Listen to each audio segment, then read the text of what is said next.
Praise the lord. యేసునామమే జయము. మన రక్షకుడు మన విమోచకుడైన యేసుక్రీస్తు పరిశుద్ధమైన నామంలో అందరికీ వందనాలు. చిన్న ప్రార్థన ద్వారా రాత్రికాల వాక్య భాగం ధ్యానించుకుందాము.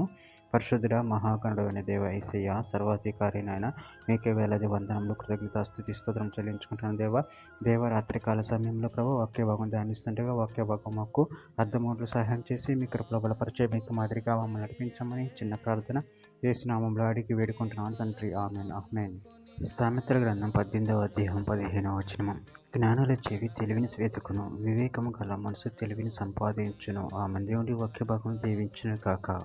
ప్రభు నుండి ప్రియులారా, ఇక్కడ వాక్య భాగంలో గమనించినట్లయితే జ్ఞానుల చెవి తెలివిని వెతుకును, వివేకము గల మనసు తెలివిని సంపాదించును.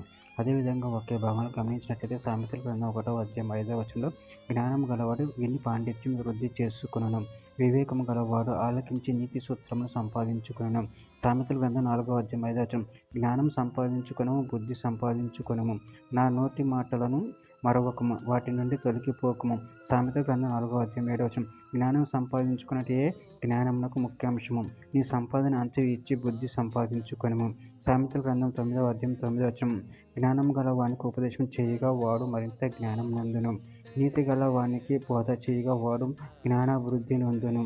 సామెతల గ్రంథం 23వ అధ్యాయం 23వ వచనం సత్యమును అవివేక దాన్ని కొని ఉంచుకొనుము, జ్ఞానమును ఉపదేశమును వివేకమును కొని ఉంచుకొనుము. రాజుల మొదటి గ్రంథం 3వ అధ్యాయం 9వ వచనం ఇంత గొప్పదైన నీ జనమునకు న్యాయం తీర్చగలవాడు ఎవడు? కాబట్టి నేను మంచి చెడులు వివేచించి నీ జనులకు న్యాయం తీర్చినట్లు నీ దాసుడనైన నాకు వివేకము గల హృదయము దయచేయుము. యాకోబు రాసిన పత్రిక 1వ అధ్యాయం 5వ వచనం మీలో ఎవనికైనా జ్ఞానము కొదవగా ఉన్న ఎడల అతడు దేవుని అడగవలెను, అప్పుడది అతనికి అనుగ్రహింపబడును.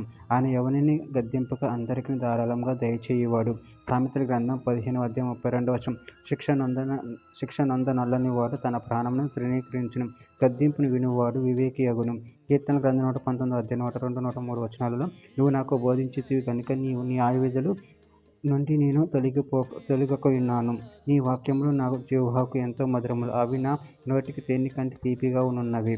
చివరిగా ఒక మాట, సామెతల గ్రంథం 21వ అధ్యాయం 11వ వచనం అపహాసకుడు దండింపబడుట చూచి జ్ఞానం లేనివాడు జ్ఞానము పొందును, జ్ఞానము గలవాడు ఉపదేశం వలన తెలివి నందును. ఆమె దేవుడి వాక్య భాగం దీవించిన కాక చిన్న ప్రార్థన చేసుకుందాము. పరిశుద్ధుడ ప్రేమగల దేవ యేసయ్య, మీరు ఇచ్చిన వాక్యదానాన్ని బట్టి ప్రభు కృతజ్ఞతలు చెల్లించుకుంటున్నాను తండ్రి. మీరే ప్రభువులకు ప్రభు, రాజులకు రాయి ఉన్న ప్రభు, మీ అందు మేము జ్ఞానం సంపాదించుకొని నిన్ను మహిమపరచుకొని పరచుకోవడం శక్తిని అనుగ్రహించి మీ ప్రేమ కృప బలపరిచి స్థిరపరచమని చిన్న ప్రార్థన ప్రభు యేసుక్రీస్తు పరిశుద్ధమైన నామములో అడిగి వేడుకుంటున్నాను తండ్రి. Amen amen amen.